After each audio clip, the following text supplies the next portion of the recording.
Hello everyone, how are you doing? This is MD Tech here with another quick tutorial.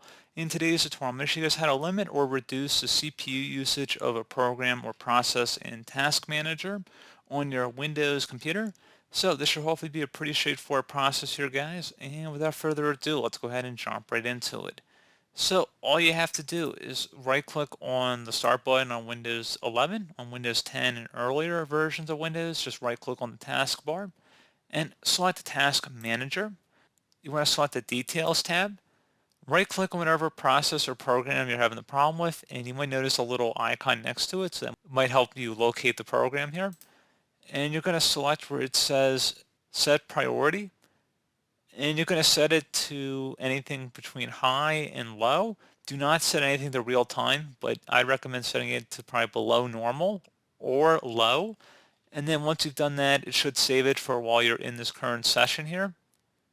And it appears that some processes will not let you adjust that, but if I set it for this Office application, for example, it should let me do that here. You may also want to right click on the process and select where it says Set Affinity. And now if you want to allow how many cores the process has access to, you can adjust them here. If you just want to allow it to have access to one, you can.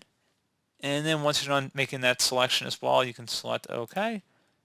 And that's pretty much it. So as always, thank you guys for watching this brief tutorial.